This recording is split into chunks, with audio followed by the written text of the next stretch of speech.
Good morning, good afternoon, everyone. Super excited today to have a new friend and guest, Staci Gray. This one, you're going to want to sit down, you're going to want to take notes, and you want to go check out all her profiles.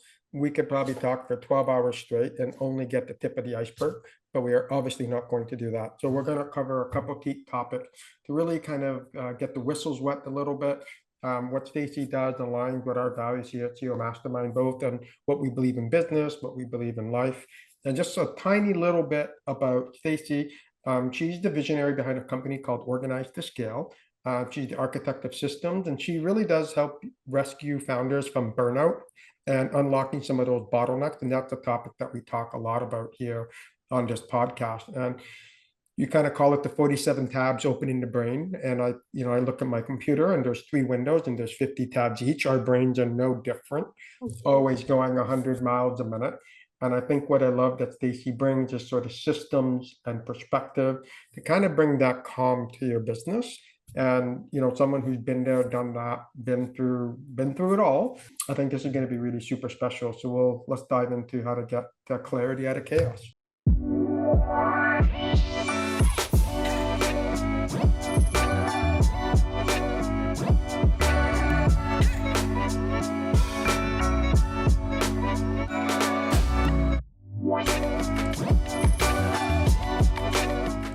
I love it, David. Sounds amazing. Organize those tabs in your brain. Yeah, we're going to start closing tabs. Lord knows those who know me well know that there's always 10 things running at once. And it's a blessing for founders and business leaders, but it also could be a curse, right? Because it can allow you to forget things that are important in your life or drop the balls, or you can't do everything as a single person. You need people, you need team. So can you tell us a little bit about, your journey and how you sort of started Organize to Scale? I think that would be really relevant to a large part of the executive and founder audience. I started really young. So I started at 16 and I had graduated high school and my father wasn't ready to send me off to college. So he said to come work in our family businesses for 2 years. So I was answering phones, taking registrations for seminars. He did real estate investing seminars. And about 6-8 months into that, I was like, I don't want to answer the phones anymore. Can I do something else? And he said, sure, but you have to hire and train your replacement. And he handed me a copy of E-Myth by Michael Gerber. And so that was my first introduction to operationalizing a business, systematizing a business. And I put an ad in Craigslist because that's where you got talent back then, and hired somebody, put together a registration handbook, trained them. And then I was like, oh, shoot, I have to like lead, manage, and hold this person accountable. How do I be a leader? And that took me down the path of reading Zig Ziglar and Brian Tracy and Jim Rohn and, all the management books, and eventually worked my way up to being the president of those companies. And then I went on to start some other companies and scale those. And then my mother was diagnosed with stage 4 cancer. And my father was still actively growing and scaling businesses and asked me to come operationalize some of his businesses again when she was diagnosed with cancer so that we could have time with her. And so I did that again. And by this point, I had developed a lot more skills, understood systems and team management and scorecards and metrics and SOPs and accountability charts. And I really got to understand how to do it in a efficient way. And so I installed some operational systems in our family businesses. And that later became what I do now, which is Organize to Scale. And I come in and people have ideas. All businesses is taking an idea, turning it into an execution plan, getting up every day and doing that execution plan, putting that on your calendar, doing that plan, and then tweaking it along the way so that you can hit your target, whether it's X revenue, X number of followers, X number of members, X number of product, whatever it is that you're shooting for. And along that journey, there's a lot of roadblocks that you have to learn how to unlock and navigate. And part of those roadblocks is who you are and how you're showing up as a leader. And I like to say that you can't organize and scale your business until you organize and scale yourself first. So my journey of hundreds of businesses, I have fallen flat on my face, made all of the mistakes everybody makes in business, which is micromanaging, being the bottleneck, struggling to delegate, not making decisions based on data, saying yes and under delivering, all the things that we do. I've made all of the mistakes. And so what I do is I just put structure around humans. And the first human we do is the visionary. The second human we do is the integrator. And then those two together scale the business. Absolutely. I go back. I love what you said about the E-Myth and Michael Gerber. Because I actually had David Jennings, who's from Australia, on the podcast and created a systemology, same concept, and he helped him with his book launch. And what I really love what you just said is oftentimes founders and executive leaders, I was guilty of it too. We don't think we're the problem, right? But in reality, you just no, no, like I can do it. No, I can do it better than them. And just for whatever reason, and maybe you can talk about that, we tend to sort of be the biggest bottlenecks. And a Fortune 500 doesn't get there by one person, right? A figure doesn't get there by one person. I don't think it's ever happened unless you're LeBron James, right? You're a professional athlete. Until then, doesn't really exist. But I love what you said about, and we talk a lot about here strategy, structure, people, and the importance of people. And I really adore what you said around starting with the person, because the business is a reflection of the person. So if your brain has 50 tabs open, everyone's going to see 50 tabs, and they're not going to know what the heck does Davide want? What does Stacy want? What does Jim want? What does Sally want? They just have no idea. They're guessing, and you end up doing what you said, micromanaging and whatnot.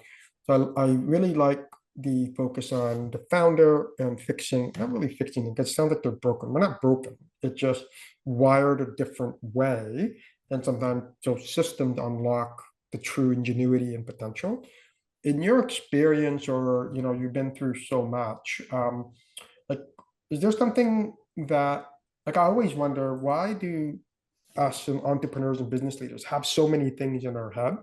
And what I've noticed is there's a natural resistance for system. For some reason, people seem to think, oh, playbooks and SOPs, it's like a dirty word. It's like bankruptcy. Bankruptcy and process books are like the evil. One of them is evil, and one of them is to prevent that from happening. What has been your experience around, like, why, why? Like, I don't know if you have a hypothesis on that or what you've seen. It'd be great to get your thoughts on that. Yeah, it's such a great question because sometimes I think the operational teams want to over systematize, and then the visionary leaders and founders, the more creative, want to under systematize. Mm, And they like the go with the flow, let's just explore, let's see, let's be expansive. And I think it's both. So my whole structure is you need both. that's true.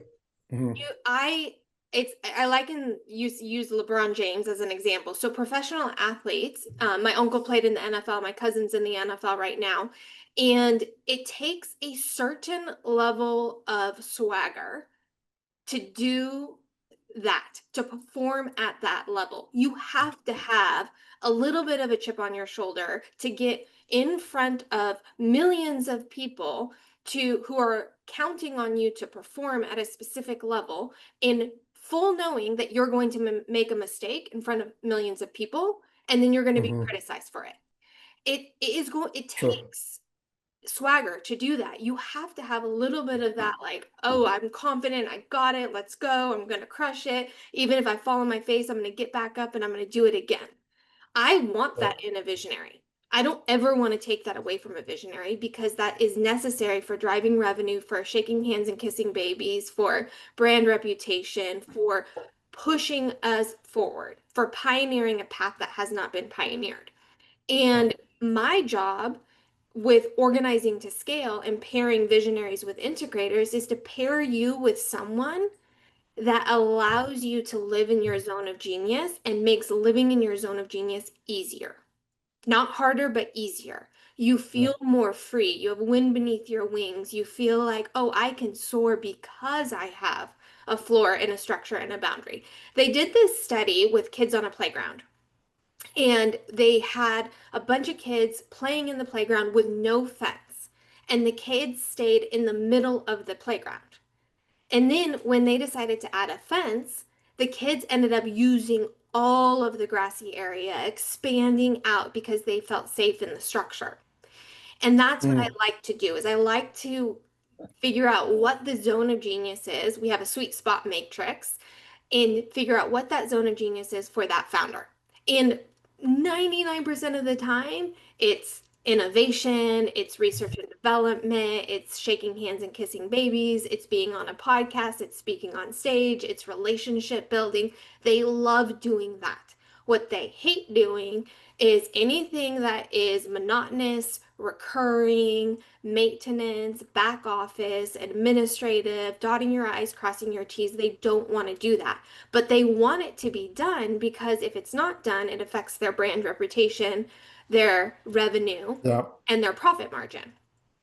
And so we just have to frame the structure as providing the visionary exactly what they want, which visionaries are only yeah, obsessed with three things: revenue, driving revenue, brand reputation, which is shaking hands and kissing babies, and operational efficiency, which is measured by profit margin, right, profitability.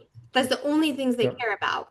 And when an integrator, and number two, a COO, can put structures that support those three things, the visionaries are all for it. They just yeah. don't, they just feel like systems without a direct attachment to their three obsessions is a waste of time. Sure. It's funny how much alignment and perspective there is, but I agree. I like what you said about, finding, because you kind of need both, right? And my experience has been either over systemization or absolute chaos and wild west. Yeah. And I think what I find important, and we use like predictive index, and I like your sweet spot matrix you talk about. Maybe we can talk about that a little bit. But it's like at the end of the day, we're all wired differently. And if to your point, and you saying language I use is the zone of genius. Like imagine if everyone in your company is put in their zone of genius and like a puzzle, they fit together and it's like, bam, that's beautiful. My hypothesis is similar to yours, which is where people have the experience where like it's everyone will say, someone will say in the health coach and they'll say, well, you have to do this new regime and yada, yada, yada. And they're convinced it's what works for me. But the reality is from a genetic perspective, I'm different, genetically wired. I'm from Italy. I just did my ancestry. I'm 99% Italian. You cannot give me the same diet as someone that's Asian or South American or South African, for example. The genetic pool and the response to stimuli will be different. And I think the trick is where I don't think people find time is, okay, what the heck is Staci's zone of genius? She loves doing A, B, and C. Have that person be convinced and say, okay, Staci or Davide, in my case, you stick to A, B, and C, but stay the hell out of D to Z. We're going to build a team to do that. And I think that's the mistake that most process consultants or Six Sigma engineers is they just want to like jam it to what they think, but they don't step back. And that's why I love that you said Michael Gerber and he's most people I found most people don't know that he's the one that said you got to work on your business, not in your business. That's a quote that said a lot, but few people attribute it back to him. And that's where I think the magic is, right? Put the founder, and some founders might love the back office. They might have these crazy ideas to build the business, but they actually love doing accounting. Like for me, that stuff, I understand it, but I'm like, God, please just pull up my teeth. I need someone else to do it. Yeah. So I really love that aspect because I do think that's the issue. People don't take the time to, it's like asking someone to marry them on the second date. It's like, whoa, we don't even know if we have same, like, it's how just, you got to get to know the person before you commit to something. And so there's a whole discovery process, as in with relationships with people. It's the same thing with business. And now you have to build a business that can fit with the founder. Because at the end of the day, that is the founder or leader, their idea. Now it's like, well, how do we build it around them? Not the Mhm. other way around. Because otherwise, I believe what I've seen, square pegs and round holes have not worked, right? That's what Yeah. people do. They're just jamming things with, like it just doesn't work. Can you touch a little bit about your sweet spot matrix Mhm. and kind of play around with that concept a little bit? Yeah, I want to take this a step further, and the sweet spot matrix is a perfect angle into that because sometimes people don't, the founder doesn't really know what they want. They can see the front of the puzzle box, But sometimes they're zooming out and saying, this is the type of lifestyle I want. This is how I want to spend my time. This is what I enjoy doing. This is what I don't enjoy doing. Just having a pause moment to reflect on that, to really architect your business around the lifestyle you want, is sometimes a thing founders don't do. They just say yes, yes, yes, overcommit, and then jump out of the airplane and build the parachute on the way down. And before they know it, they're like, my parachute's not built, the ground is coming. Oh no, I'm on the verge of burnout. What I invite people to do is to just take a pause. And we use the DISC profile. So we use DISC and another assessment called the Right People, Right Seats. And then based on the range of revenue and the number of team members you have, you need a different type of structure. And so then we look at what is the type of structure that is best suited for you as an individual, the lifestyle you want to create, you as a human. So in your case, you as a man, you as a husband, you as a father, you as a visionary. Like when in 20 years, when I put my head on my pillow, this is the thing that I want to have accomplished. There's all of that that is running through your tabs in your brain and your energy body that maybe hasn't been articulated, maybe hasn't been communicated, maybe hasn't been documented, maybe even hasn't been totally brought to the awareness of the entire team. So we have to figure out what that is and get really, really clear on it. And there's a moment that happens where you're like, yes, that's it. If we do that, that's going to scratch the itch. So that pause is really important.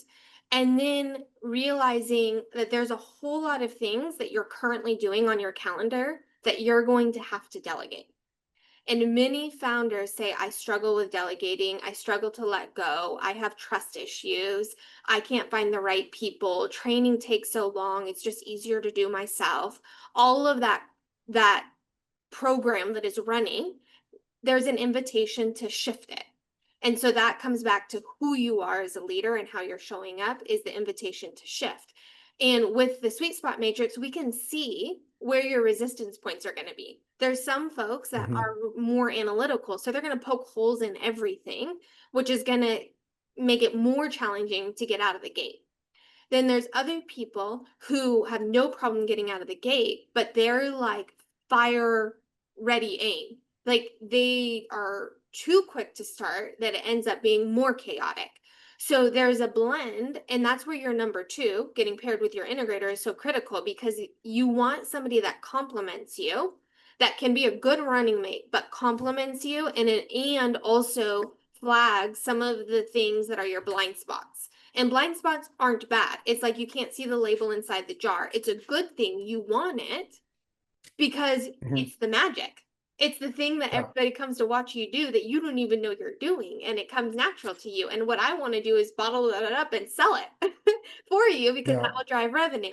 And so when they start making that awareness, like, oh my gosh, this is the thing that brings me joy. It lights me up. It gets me excited. I'm so creative. It's so expansive. I'm magnifying everything to me. I want to do more of that. And I'm like, yes, I want you to do more of that. So let's start taking all the things on your calendar that aren't those things and operationalizing them. And then we'll pass them to a number two that is constantly closing the loop with you in communication. So you can close the tab in your brain and the tab is open in theirs. And you have full trust and confidence that it's getting executed so that your brand reputation, shaking hands, kissing babies, operational efficiency, profit margin is happening to your standards. And if it's not, you have the visibility to course correct before it's, you don't have the parachute and you're hitting the ground. And you do hit the ground. I think that, the enemy we try to fight is really failure, right? Because there's too many businesses that are failing. Like the failure rate is super high, it's like 90%.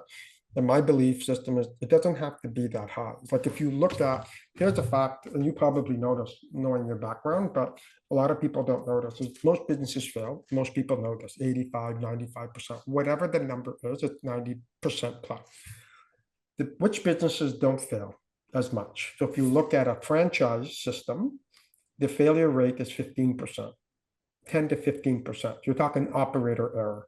So when you look at something that has systems and process and documentation, and to your point, people doing the thing that they like doing, your chances of success are quite literally 10 times more, basically. Right? You go from a 90% failure all the way over to basically a 90% success rate. And I love that you use the analogy about, because that's funny, because I actually wrote it down about the label in the jar. Often as founders and leaders, we're in that jar. Like, I need someone else. I need you to tell me, like, what is the jar? Because I got it in my head. This is what I'm trying to build, what I'm trying to do. And I always said the shoemaker, he or she doesn't fix his or her own shoe.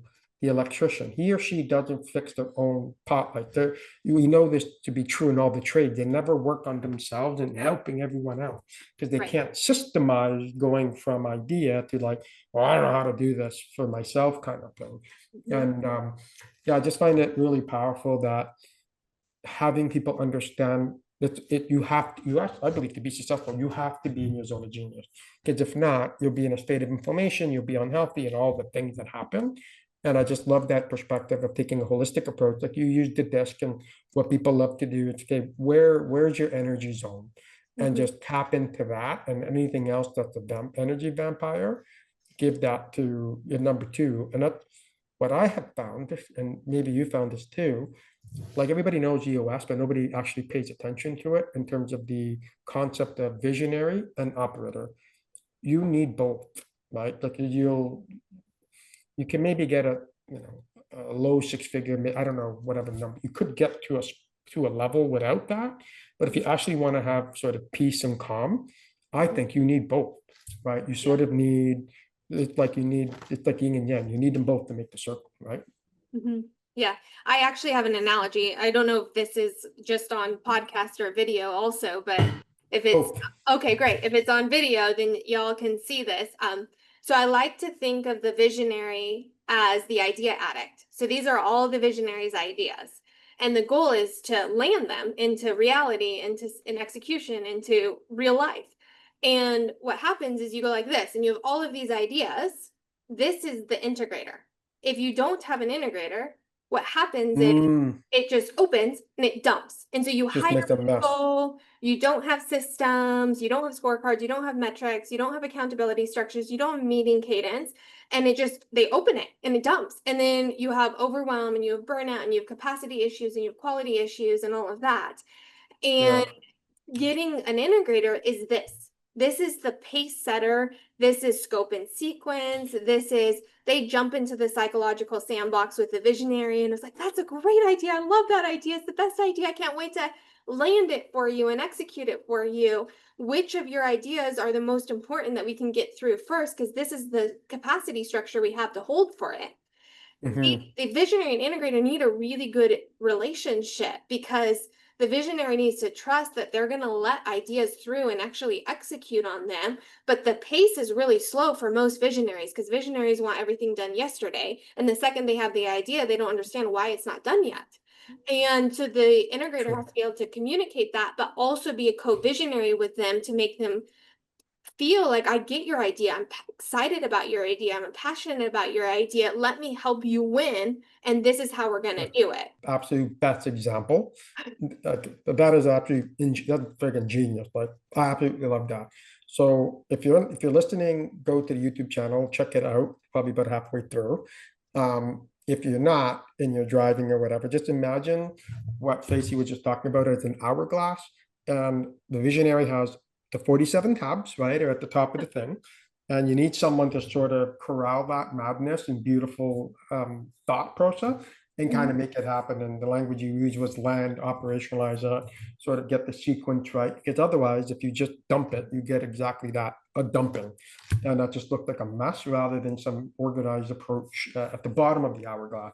I really love that because that just sort of gave me goosebumps because I'm like, oh yeah, that's me. Like my head has always been spinning since I've been 5 years old, with ideas and all sorts of stuff. And the times that have been successful, and when I look back and I did my executive MBA at the Jack Welch Management Institute, and I studied myself and history, and it is that, right? Like all these visions, they always had a system and approach, somebody that took that idea, operationalized it, and that was their zone of genius. Right. So you combine two zones. Like I just love that hourglass example. Definitely the best visual I've ever seen to explain that. So yeah, bust that out every time at this point. Yeah, it helps visually show it. Another analogy that I like to use for those that maybe aren't on video is the the thoroughbred and the jockey. So Mm, the thoroughbred is the visionary. They have so much energy. They're chomping at the bit. They're foaming at the mouth. They just want to run. They're so excited about all the ideas. They just want to go. And the integrator is the jockey. And the point is that they set the pace. They say, okay, ready, sprint now. Okay, you're going to rest. Okay, sprint now. Okay, there is a pace and a cadence to it. A lot of times why visionaries get frustrated is their teams ask them to pace. And the visionary is like, I'm a thoroughbred. I run. That's what I'm good at. I'm running. I'm good at yeah, running. I'm good at making things happen. I'm good at drumming up opportunity. Let me run.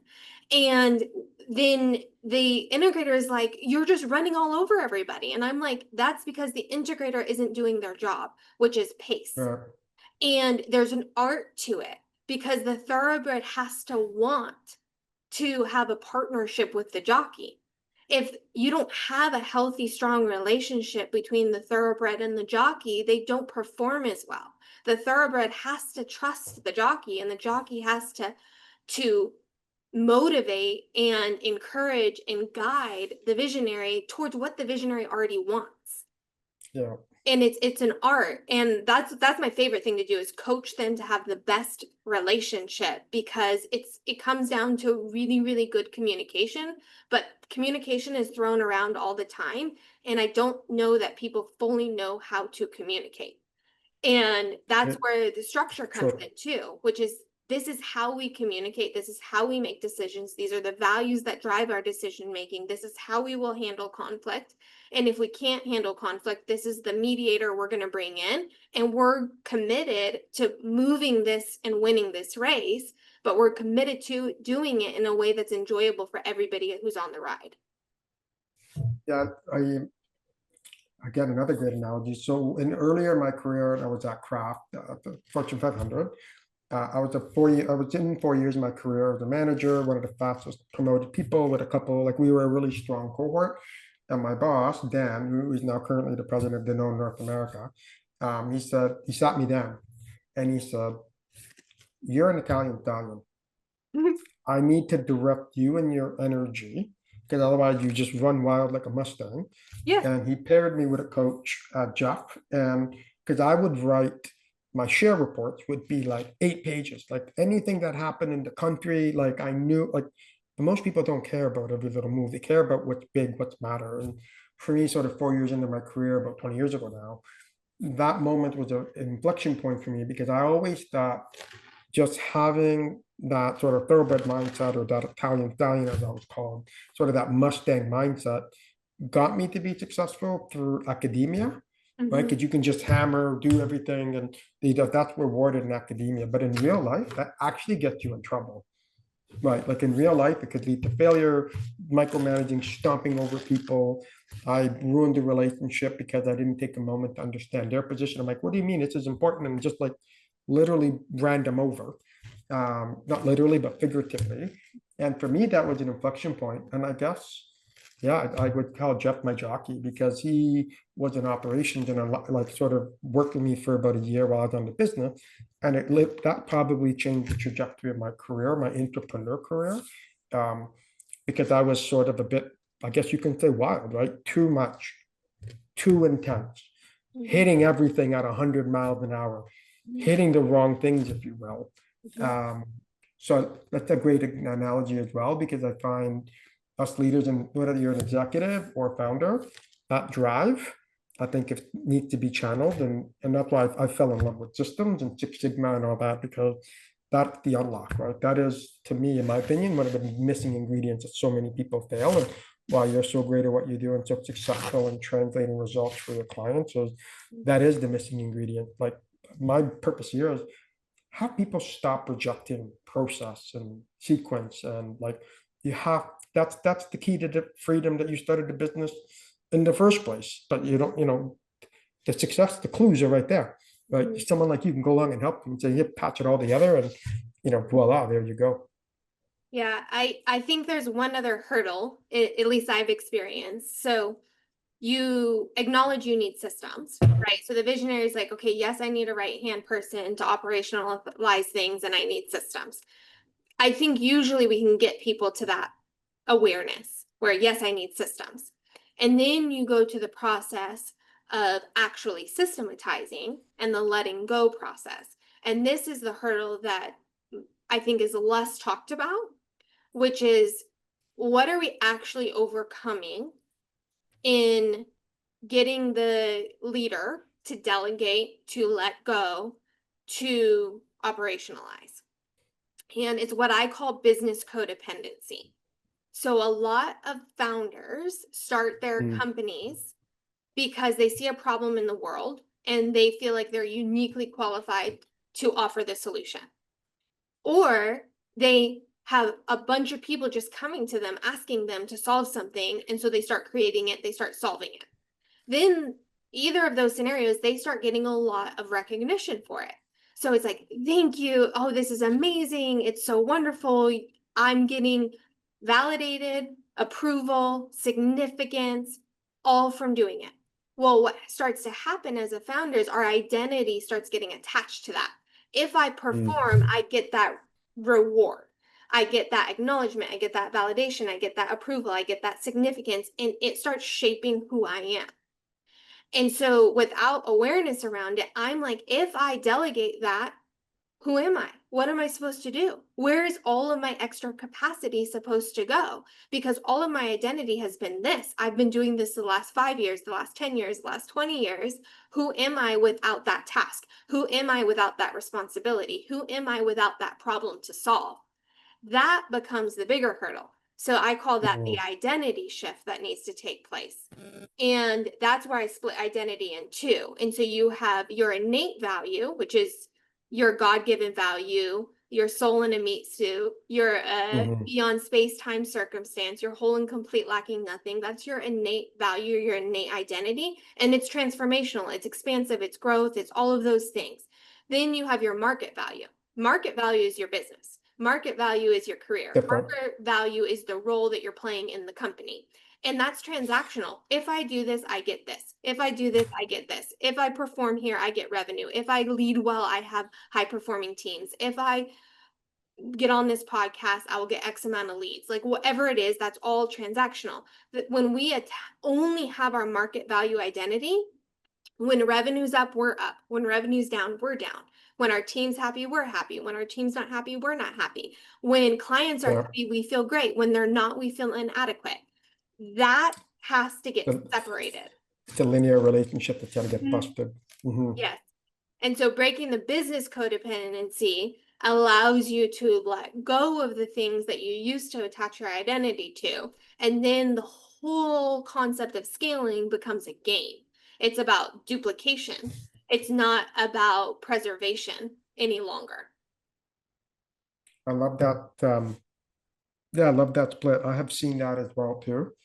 And even as an executive leader, most of my career, it's like you have to separate who you are and what you do, Mhm, right? Because they're not necessarily tied, but it mhm. just becomes, I don't know if you find this, but I'll speak as I'm a guy. I find guys seem to be worse at that, to attach, like, if you ask, in my experience, if you ask them an email, tell me a little bit about yourself, they'll say, I have a husband, a partner, a kid, this or that.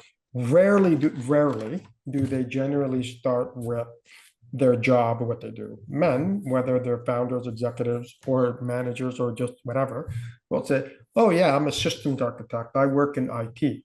Like you may not hear about the kids, you may not hear about the hobbies that they like, and so I find that, and I don't know if you find that, but my experience is us guys, just men, maybe we got to grow up a little bit more and kind of separate that a little bit because I find that's been my experience. And sometimes I try to not fall into that because it's like what I do is not who I am. Mhm. Why I do what I do, like it's a whole different conversation. So I like how you kind of split that. Do you find that pattern the same between like female leaders and male leaders as well? I do. The pattern presents differently, but it's still the same pattern. So, Hmm. and I don't know if it's male or female. So I don't know if I even associate. I think it's a human pattern. And Yes. the human pattern to me is a need to be needed for identity. So I need to be needed by my company. I need to be needed by my clients. I need to be needed by my family for me to have a sense of identity. In the analogy you just gave, I call one side of the coin people pleasing and the other side of the coin narcissism, but they're both the same. Mm. About, yeah. They're both the Hmm. same. So the example you gave as the women, that their identity is coming from the role that they play inside of the tribal unit, not because of who they are, but because of the role they play. The role. The Hmm. man, an analogy you just gave, gets their identity from the role they play inside of the business. Mm. Uh, Role-based, nonetheless. yes, role based nonetheless, Yeah. and See based that. on performance in their role. And so it's Yeah. different sides of the same coin. And I think that we could have more unity as humanity if we True. acknowledged it from that perspective, because it's a human pattern. It's just maybe visceral wiring within certain DNA bodies manifest in different ways, but it's a similar pattern. Yes.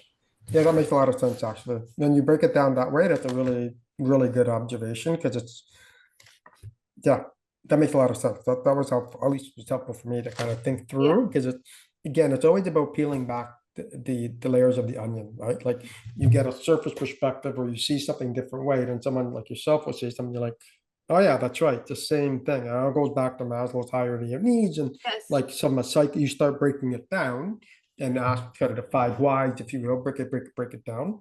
You're exactly right. It definitely comes down to how people see their roles and kind of how you split that value. Um, Interesting. So we'll wrap up in a few more minutes. In terms of what is some advice that you would give, business founders in terms of, you have a problem, like what are some things that they should look for? Like, my God, I gotta call Staci because I have these five things happening or whatever it might be. What are the symptoms and what advice do you have for folks? Yeah, some common symptoms that happen when you're hitting a ceiling in scaling your business is you feel like you're hanging from the tabs in your head, your intimate relationships are suffering, you feel like you're working mornings and nights and weekends, or maybe even if you're not working morning, nights, and weekends, you're the decision maker for 90% of the things inside of your business. And so you are hanging from the tabs in your brain, you feel behind the eight ball, you feel stressed a lot. Your family is like, "Are you even listening to me?" Like you don't feel present around your Out dinner there. table or your boardroom. Those are typically the symptoms that people come to me with saying I'm struggling. They don't call it a ceiling, but that's what I call it. You're just hitting a ceiling and it's common. Mhm. So I want to normalize this. I think sometimes entrepreneurship can be a lonely journey and most people are 100%. maverick in their entrepreneurial efforts. And so they don't realize everybody else is experiencing similar things to them. And I like to help them realize that this is normal. You're going to hit a ceiling. If you're pushing for growth, you're going to hit another ceiling. So getting really good at noticing when you're hitting a ceiling, acknowledging it, discerning what you need to do next, and then resourcing yourself to execute it is critical. And then once you've experienced all those symptoms and you're like, okay, enough is enough. I don't want to keep operating like this. I'm ready to do something different. Then you're ready for what I do. Because then Yeah. you're ready to embrace the brutal facts, see how you're contributing and enabling to the situation that you're in, seeing how the people around you are enabling and contributing to the situation that you're in, and then we can zoom out and objectively look at who you are as a leader, your sweet spot, what you're willing or unwilling to sacrifice in order to get to where you want, and then who you need to become to do that, and what structure Yeah. is going to help you become that type of leader. And then we install that with accountability with your number two, because that's where you really get that traction. Critical. I love what you said during one of our past conversations, and I think I can say this would be true for everybody. I think everyone, I love what you said about from the boardroom to the dinner table. You said something, I don't know if it's like you said something about to that effect. And I, some people say, oh, you can't have it all. And I'm of the mind, well, actually you could. You just have to engineer it, right? So And I think that's why I love what you do, because it's like you look at the psychology, the person breakdown, like you said, face the brutal facts, right? Because numbers don't lie, and our patterns, our behaviors are evidence. It's like, oh, I did that. I didn't know I did that. Mhm. And you still can be a powerhouse in your business and the business you need to lead or the business you're driving.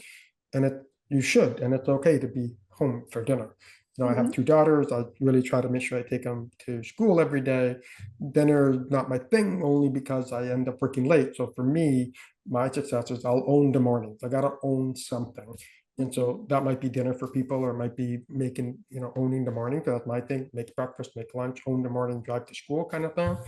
But that's my piece. That's my definition of success, and Mhm. spending weekends and stuff like that with them. And I think the system's unlocked that. So you can have it all. You just got to want to have it all. And to your point, have the awareness that says, I can't do it all by myself. Who can give me a hand achieving what I'm wanting in life? And it doesn't have to be a $10 million business or some numerical number. That just means city end. Life is so much more complete than that.